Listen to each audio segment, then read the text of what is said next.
AF provides a short-term benefit which lasts a single day. Comparatively, we would build poverty back from the ground up through education, through subsidies. We'd help these people in poverty from where they need it, the beginning. 2 points to clash for the House today. Is the universal income better than the alternatives such as welfare systems we have in the status quo? Second, does UBI act as an incentive for people in poverty to work harder? Broadly, what have they heard on the first point? What have we heard on the first point of clash? They essentially asserted that it was impossible for people to get public benefits because of bureaucracy, that there was no safety net, and generally that the welfare system didn't work, people are still in poverty. The fact is, this universal income isn't a real solution to solving poverty. A few things. First of all, specific welfare benefits don't actually target the socioeconomic communities well. There is a very wide spectrum of people in poverty, from those who have absolutely nothing to those who are just on the skirts of poverty and are coming close to being able to live and function well in our society. By having a universal income, this means that money is being spent at an equal amount for those that don't really need it, for those that are about to escape poverty, or for those who are marginally in that poverty, when there are people who need significantly more money because they literally don't have a house, they don't have food, they don't have shelter. These people need to be targeted specifically with specific welfare systems that give them and prioritize them with much more money, because they are the key stakeholders in this debate. The people who have absolutely nothing will be significantly more disadvantaged when the universal income isn't even high at all, and people who don't need it keep getting funded and funneled money when they are the people who don't even have food on the table. Second, they don't engage with the idea that hyperinflation is significant when you have universal incomes. It's already significantly increased when we change the minimum wage by a few cents. How would our economy react when you literally have an entire new, huge universal income be implemented onto our society? Universal income can come from two ways. It can either come from the firms itself, meaning that they now have to pay for these for the people who are working there on this universal income, or the government can pay it. Most likely this is going to happen with the government, but first we're going to respond on why it won't work for the firms. Firms will not be able to pay for these for the employees simply. This is going to cause hyperinflation. It's going to cause them to rise the prices of all the products that they sell, negatively affecting all of society, including those in poverty. Second of all, now on the government itself, there simply isn't enough money in the world to be able to fund everybody in poverty to build them back up. If this was possible, we would have seen it in the status quo, because poverty is a huge problem in our society.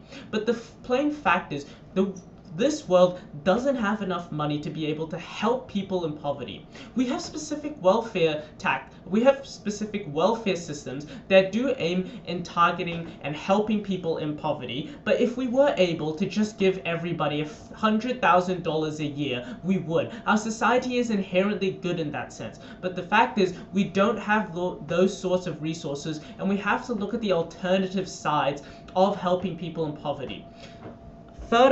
Third, this universal income is most likely going to be extremely low regardless. We've already told you that there's a complete lack of resources. This means that the government is going to just do the bare minimum they have to give these people in poverty, because they know they don't have the resources. They're going to look at what's the bare minimum rent, what's the bare minimum for a loaf of bread that's supposed to last you 1 week, what's the bare minimum of a single t-shirt that's supposed to last you your entire life.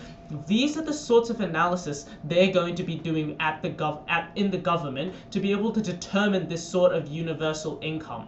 It means that this is not going to help people in poverty at all, and further marginalizes people who are in extreme poverty in our society, because they're getting the exact same treatment as any other person, when more money and more resources could be spent on the people who are actually being affected in such a terrible way. Fourth, this is not going to change their life at all. What does this look like? It means because there's such a low amount of money being funneled for these people that their lives aren't significantly better, and they're probably better with specific welfare systems. Second, it means that they're going to be much less incentivized to be able to work, and this leads to my point of the second point of clash. Why is it that the UBI doesn't work as an incentive to work harder? First, when you give a lump sum amount of money to someone who is in poverty, they're immediately not incentivized to work because their first thought isn't, I need to be able to get a job to be able to get a stable income. It's, I know I can rely on the government to be able to give me money even though I don't have to do anything. We should be able to educate the people right at the beginning, the people in poverty. We should be subsidizing money instead of trying to create this universal income that will never actually work. We should actually focus on the reality, which is that people in poverty need to be educated more thoroughly. They need to have more access to education. They need to be more subsidized right at the beginning so that there isn't some sort of generational trauma that constantly spills over negatives to the next and to the next and to the next until it creates this cycle of poverty. These incentives mean that the people the people in poverty are going to be much less likely, even if they're given a lump sum amount of money, to be able to go and find a new job so that they actually have a stable income. However, on our comparative, when you focus on education and put most of your resources onto education, although in the short term we're going to still see the exact same amount of poverty in the status quo, we can assure you that throughout time, when our society as a whole is more educated, and especially those in poverty, it means they're much more likely to get a job of any kind. Even as a tradie, they're still making so much more money comparatively to when they were in poverty, or if they were just receiving a lump sum amount of money that first of all wasn't even enough, and second of all they weren't even working, so eventually they would be able to spend it all away. Now that moves to my second point about why a lump sum of money is a horrible incentive, because first of all they're not going to work, but second, it means that there's no restrictions on how they can spend their money.